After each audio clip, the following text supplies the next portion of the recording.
In the Fiji Islands, the United Kingdom Trade Partnerships Programme identified untapped potential in the herbs and spices sector for export growth to the UK and EU markets. In particular, Fiji's ginger products, including crystallised ginger and ginger in syrup, were identified as having export potential.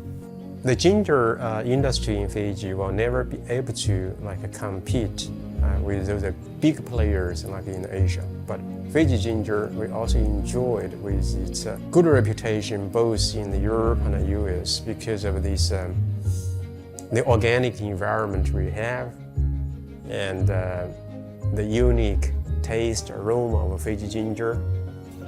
In the midst of the economic turbulence caused by the global COVID pandemic, this market potential offered genuine opportunities for industry growth, job creation, and increased export earnings, particularly for women and youth in Fiji's rural communities. Working in partnership with the Ministry of Agriculture, the Fiji Development Bank, the two ginger processing companies in the country, and Fiji's ginger farmers, the UKTP program assisted the sector with technical support and facilitated market access within the economic partnership agreements that exist between the UK and the Pacific. One of the key success factors in the project is the approach and the project design itself. The approach that was adopted was an agro value chain finance model. We brought in the exporter who worked with the farmers under a signed contract. With the signing of the contract to the growers, I think this gives the confidence to both sides.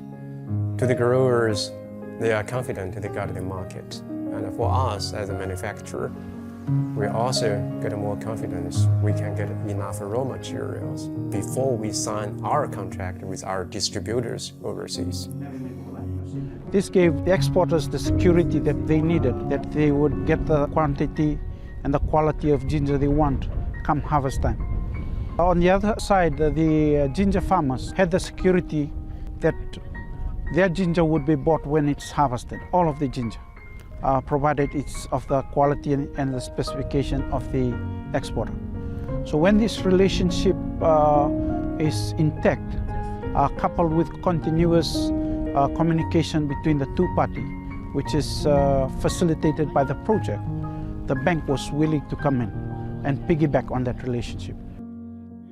The participation of the Fiji Development Bank meant that a vetted group of established farmers were for the first time ever able to access funding to cover land prep, farming inputs, and harvest costs, specifically for their ginger crop. The ginger exporters would pay the bank and the bank would pay the farmers. The result or the outcome of this model is the fact that the exporters for the first time in 5 years were able to achieve the quota that they required to be able to meet their export order. This year we were happy with the harvest because we were targeting to close to 1,400 ton, and I think we got close to 1,300. We are very happy. Normally the factory closes in November for the baby ginger because there are no more raw ginger to actually process. But this year they can go right to the next harvesting season because there's enough ginger to keep the factories operating. We are agro-based factory, and if there is no raw ginger there, then the factory is there for nothing. So I think it's a great help. The price also increased, and through the negotiation of the UKTP Fiji team, we'll be able to bring up the price to $1.60, $1.70, a price that was never experienced since ginger became a commodity. Finally, the bank were happy because the farmers were able to pay off their loan repayment on time because they had more money in their bank account.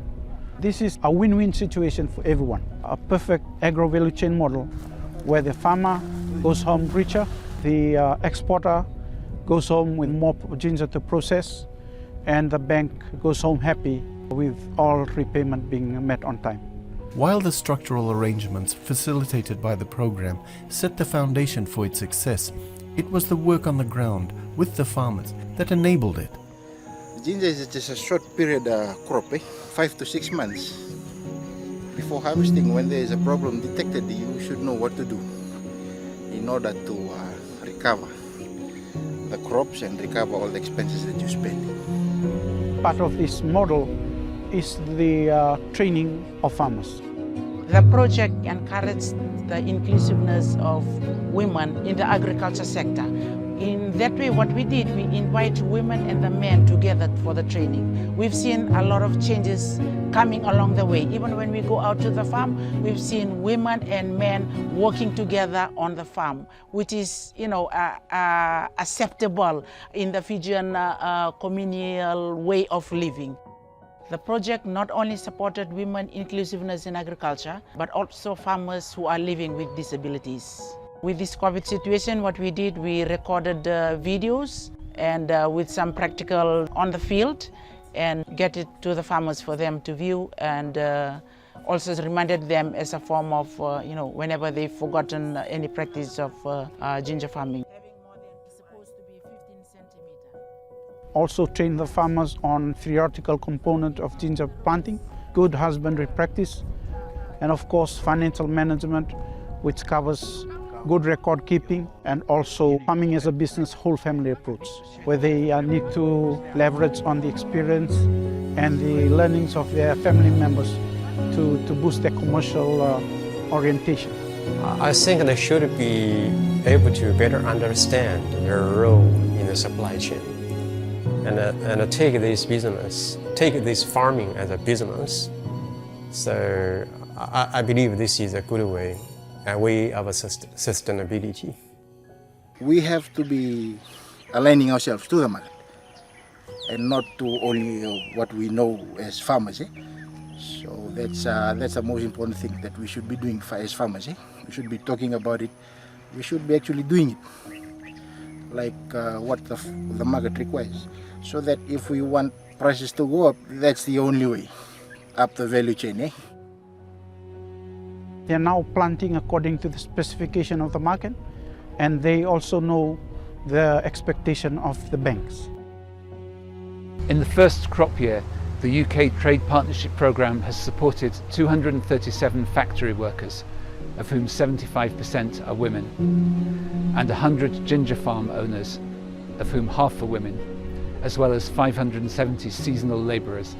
The programme has supported farmers in accessing loans through the Fiji Development Bank and providing critical access to finance to invest in production. Baby ginger production has increased by more than 80% in this crop year, in spite of substantial losses due to 2 tropical cyclones, and aggregate levels have more than doubled at farmer level. I'm very pleased that we're engaging in such a promising sector, providing tariff-free, quota-free market access through the Economic Partnership Agreement, as well as direct support through this export promotion programme. I firmly believe in trade as an engine for economic growth and the critical role it will play in the long-term recovery from the impacts of the COVID-19 pandemic. I'm delighted that we are able to continue our support to the ginger sector throughout the second crop year, and I look forward to the results that the next year will bring. Vinaka.